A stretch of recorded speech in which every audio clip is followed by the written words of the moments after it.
इनके बारे में कहते हैं कि इनके सामने जाओ तो चुपचाप आ जाओ वापस। अगर आपने 2-4 सवाल पूछ लिए तो लहूलुहान होकर लौटोगे, क्योंकि जितना इस आदमी ने पढ़ लिया था ना, मजाक नहीं है। और जिस उपनिषद पे बात करो, गीता पे बात करो, अष्टावक्र गीता पर बात करो, कबीर पे बात करो, किसी कवि पे बात कर लो।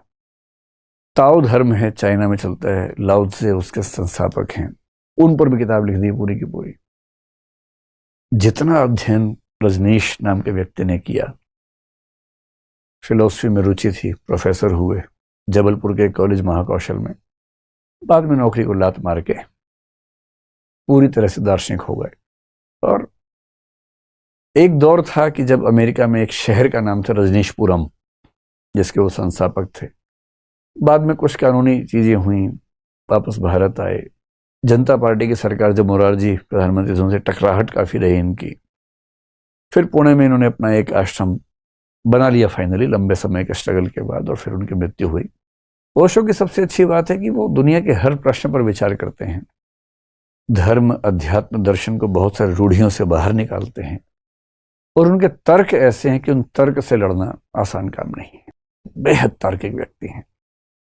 और मेडिटेशन की बहुत परंपराएं भारत में। इन्होंने एक नई परंपरा शुरू की, डायनामिक मेडिटेशन, जिसका सरल भाषा में मतलब है नृत्य करते हुए भी आप ध्यान कर सकते हैं।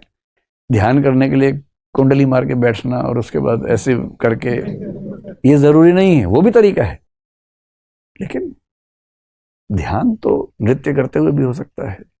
ये मैंने पिछली बार कहा था ना कि आप दर्शन पढ़ने के बाद डांस नहीं कर पाएंगे, तो ओशो बनेंगे तो नृत्य और दर्शन में संबंध बन पाएगा। किसी और रास्ते पर चलने में वो संबंध आमतौर पे बन नहीं पाता है।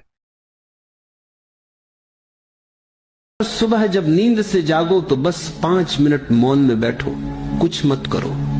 कोई प्रार्थना नहीं, कोई जप नहीं, कोई मंत्र नहीं, सिर्फ मौन। बस अपने भीतर के भावों और विचारों को आते जाते देखो। सुबह का समय बहुत पवित्र होता है, मन तब अपेक्षाकृत शांत होता है। इस 5 मिनट की मौन साधना से तुम्हारे भीतर एक दिन का स्वरूप बदलने लगेगा। दिन भर के कामकाज, भाग दौड़,